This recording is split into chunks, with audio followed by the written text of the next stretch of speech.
اللہ کے پیارے حبیب ارشاد فرماتے ہیں، بخاری شریف کے اندر آتا ہے کہ مجھے میری امت میں سب سے پیارا وہ ہے کہ جس کے اخلاق اچھے ہوں، جس کی عادتیں سب سے اچھی ہوں، جس کا کریکٹر سب سے اچھا ہو۔ کیا ہم نے کبھی اپنے بچوں کو اچھی عادتوں کی طرف ابھارا؟ Not evil but teach children to pray, برائی نہیں بلکہ اپنے بچوں کو نماز سکھائیں۔ آج ہمیں نماز نہیں آتی، ہمیں نماز کے تعلق سے نہیں پتہ، ہمارے بچوں کو اسلامی طریقے نہیں پتہ، اسلامی تہذیب اور تمدن نہیں پتہ۔ ہم دنیا میں اتنے مشغول ہو چکے ہیں کہ ہم کو خدا یاد نہیں، خدا کی پہچان ہمیں ہمارے بچوں کو پتہ نہیں، تبھی تو بچے ہماری اتنی نافرمانیاں کرتے ہیں، تبھی اتنے گناہ کرتے ہیں۔ کون یاد رکھے گا ہمیں اس دور خود غرضی میں؟ کون یاد رکھے گا ہمیں اس دور خود غرضی میں؟ اور حالات ایسے ہیں کہ لوگوں کو خدا یاد نہیں، اور ہم کون ہیں، کیا ہیں باخدا یاد نہیں۔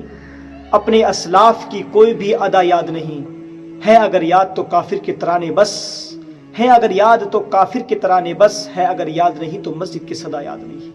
ہمارے بچوں کو پتہ نہیں کہ نماز کا طریقہ کیا ہوتا ہے، وضو کا طریقہ کیا ہوتا ہے، غسل کا طریقہ کیا ہوتا ہے، ادب کیا ہوا کرتا ہے، ہمارے بچوں کو نہیں پتہ۔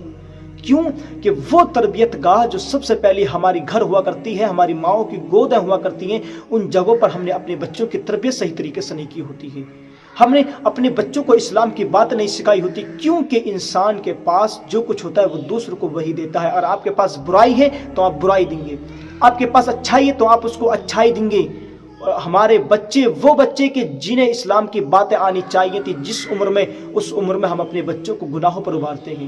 اگر ہمارے بچے گناہ کرتے ہیں ہم ان کو حوصلہ افزائی کرتے ہیں، ہمارے بچے اگر کوئی گندے الفاظ بولتے ہیں ان کو حوصلہ افزائی کرتے ہیں، لوگوں میں تذکرہ کرتے ہیں کہ دیکھو کتنا اچھا کام کر رہا ہے، دوسروں کی باتوں کو اپنے اندر ایکٹیو کر لیتے ہیں، برائیوں کو اور دوسرے کے سامنے تذکرہ کرتے ہیں۔ ہمارا بچہ تو ایسا بولتا ہے کہ کبھی ہم نے ان کی حوصلہ افزائی کرنے سے روکا نہیں، روکا۔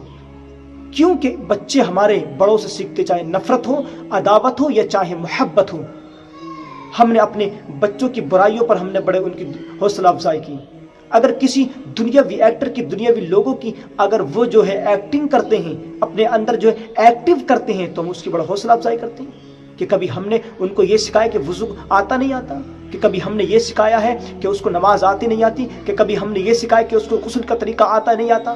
پھر کہتے ہیں کہ ہماری اولاد بڑی نافرمان ہو رہی، پھر کہتے ہیں کہ ہمارے بچے ہمیں بڑے برے طریقے سے بولتے ہیں، لوگوں کے سامنے ہمیں ذلیل و رسوا کرتے ہیں، ہمیں ذلیل و خوار کرتے ہیں، کیونکہ ہماری تربیت میں کمی رہی تھی۔ ہمارے ماحول یہ ہو چکے ہیں۔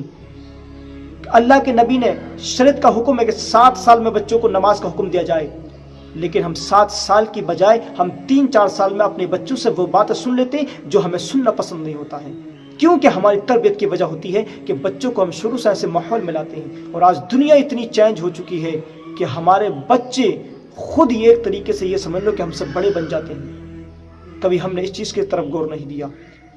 سنن ابو داود جلد نمبر 1 صفحہ نمبر 77 پر اور سنن نسائی شریف جلد نمبر 1 صفحہ نمبر 81 پر آتا ہے، اللہ کے نبی ارشاد فرماتے ہیں جب بچے 7 برس کے ہو جائیں انہیں نماز کا حکم دو، جب بچے 10 سال کے ہو جائیں تو انہیں نماز نہ پڑھنے پر سخت سزا دو، ان کے بستروں کو الگ کر دو۔ کہ کبھی ہم نے ایسا کیا؟ نہیں کیا۔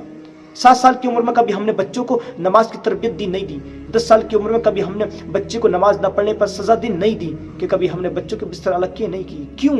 کیونکہ ہمارے ایمان کمزور ہو چکے ہیں، ہماری تربیت گاہ بہت کمزور ہو چکی ہے، ہمارے اندر تہذیب و تمدن نہیں ہے۔ ہم نے ایسا کبھی نہیں کیا۔ لیکن بچہ اگر ہمارا اچھائی کرتا تو اس کو ذلیل رسوا کرتے ہیں، یہ کہاں سے لیا ہے طریقہ؟ اور اگر کوئی برائی کرتا تو دیکھو کتنا اچھا کام کیا اس بچے نے۔ خدا را ان باتوں سے دور رہیں، برائیوں سے دور رہیں، اچھی بات اپنے بچوں کے اندر لائیں گے تو انشاءاللہ آپ کے بچے آپ کے فرما بردار بنیں گے۔